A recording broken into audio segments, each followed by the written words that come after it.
Hi, I'm Emma and Emma Loves Horror, and today we're starting to have a look at the history of horror film, starting right back in 1895 and running up through the silent era of horror films ending in 1929. It's the turn of the century, Victorian England, progressivism in the United States, an industrial revolution. Around 1895 we start to get the first motion pictures courtesy of the Lumiere brothers. And it was in 1895 that we got the first ever horror motion picture, which was The Execution of Mary, Queen of Scots.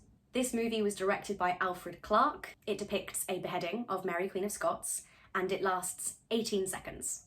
But it is technically a horror film. It's the first horror film we have, and it is quite disturbing. The prosthetic effects are pretty effective. It actually did fool audiences that they had witnessed a real beheading, which is quite alarming. But since it is only 18 seconds, some people don't like to credit this as the first horror movie and instead give that title to Georges Méliès, who in 1896 produced his short film, La Manoir du Diable, also known as The House of the Devil.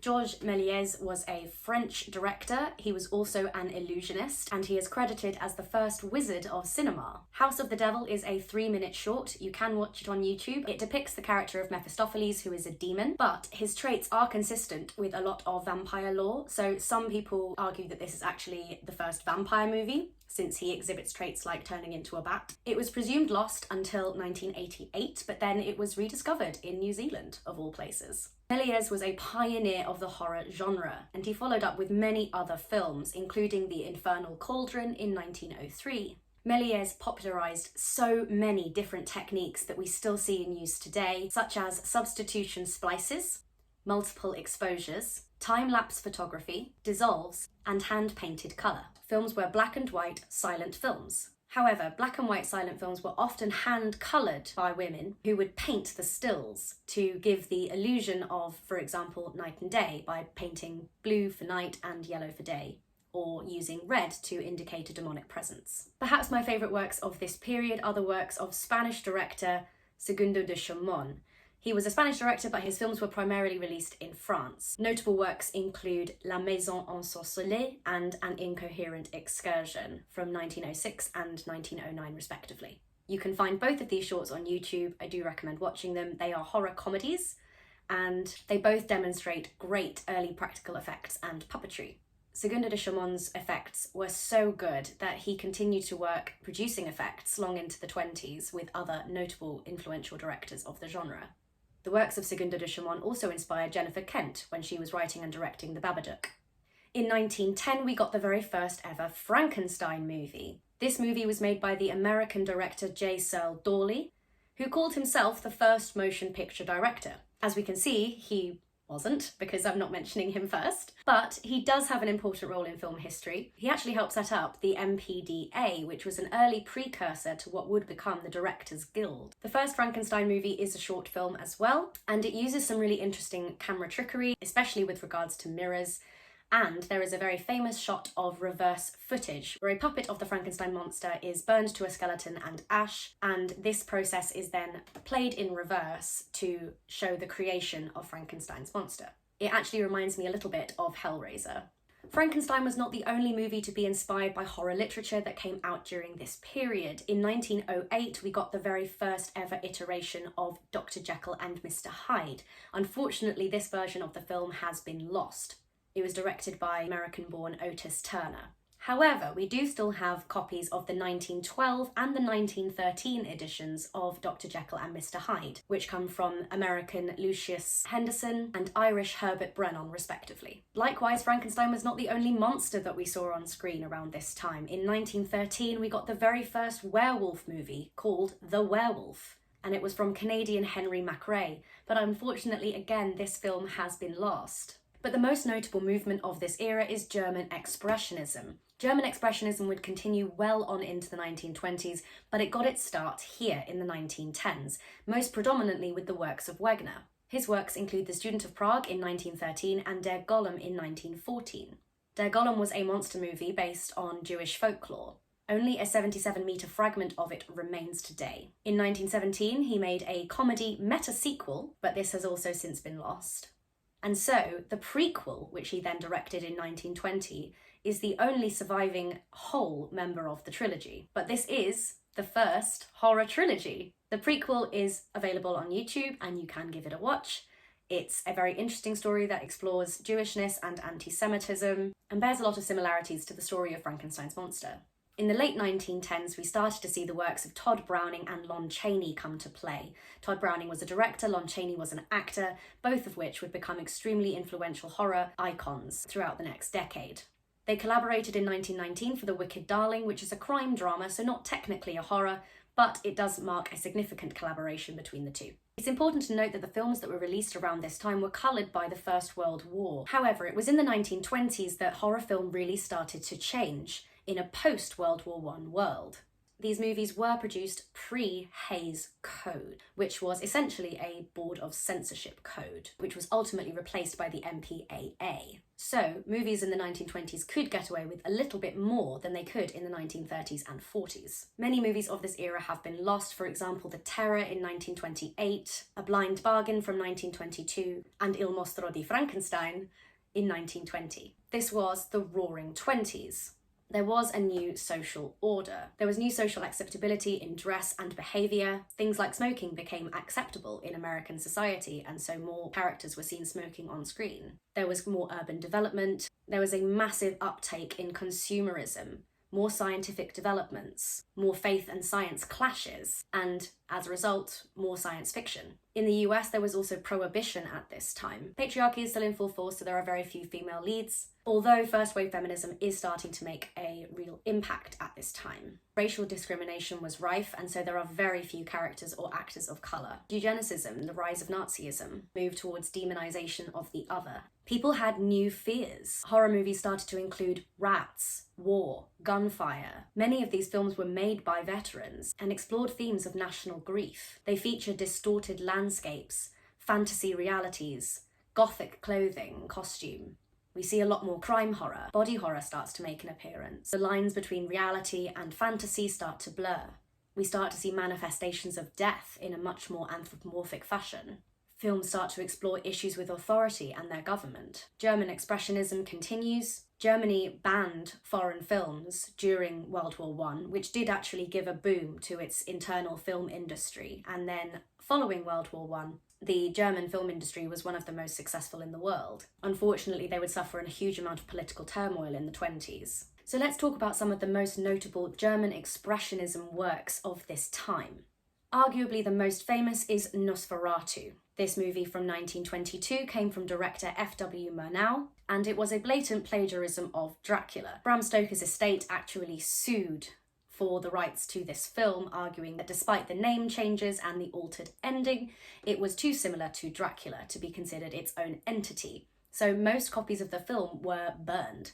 However, since then, we have actually been able to find a couple of reels, and we do have this film archived. If La Maison du Diable from 1896 is not classed as the first vampire movie, then this really is. And a fun fact about it is that this film is actually held in the Vatican.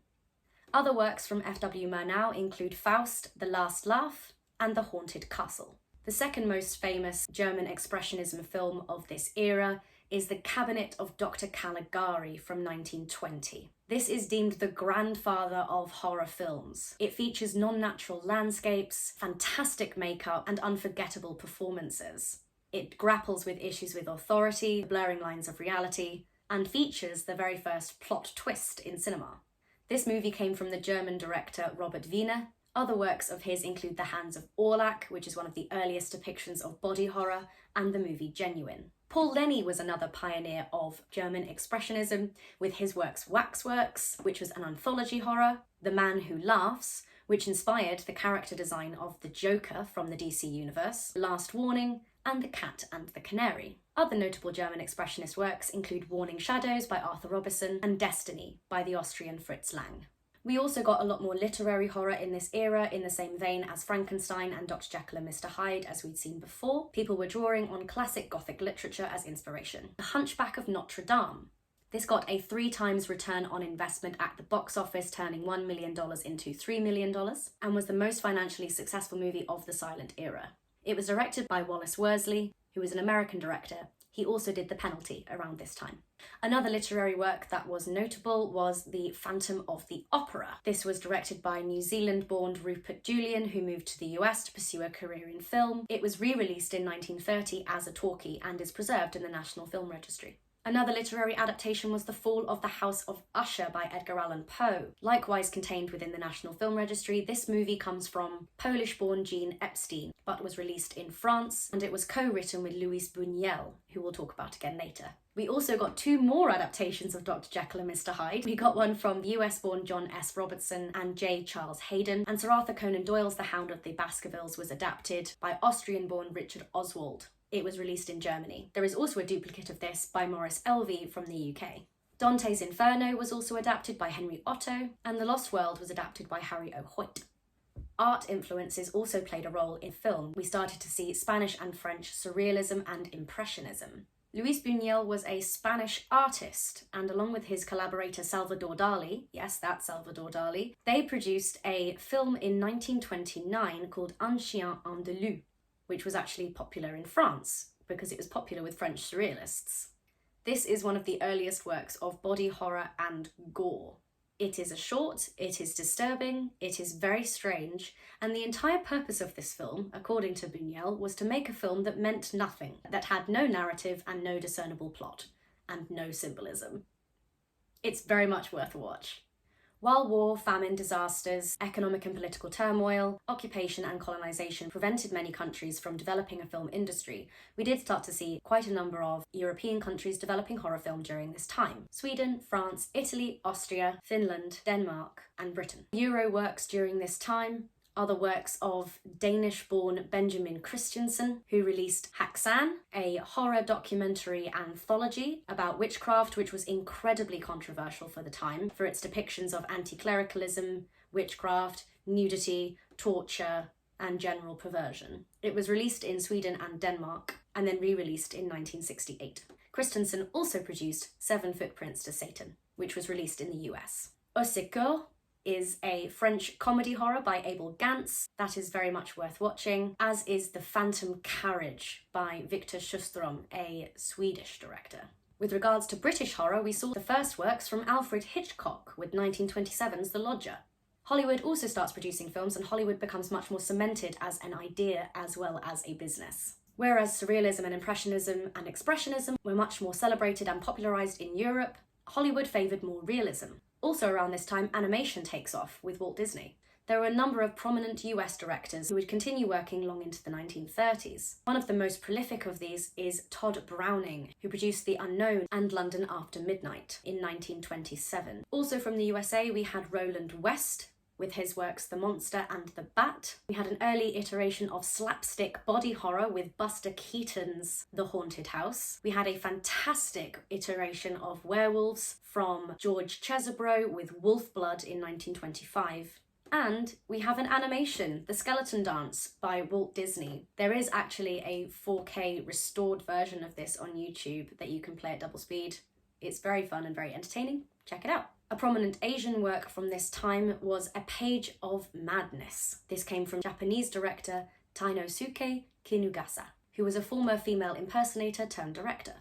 The 1920s is when so many icons of horror in acting also started to make a name for themselves. Lon Chaney, Bela Lugosi, Boris Karloff, Joan Crawford, Conrad Veidt, Laura LaPlante, Max Schreck, John Barrymore, Werner Krauss, Norman Kerry, and Mary Philbin.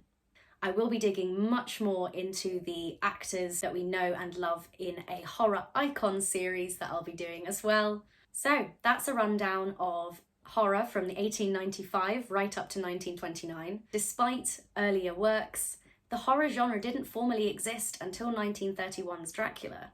All the movies of this era have been redefined as horror retrospectively. Next, I'll be tackling the first half of the golden era with the 1930s.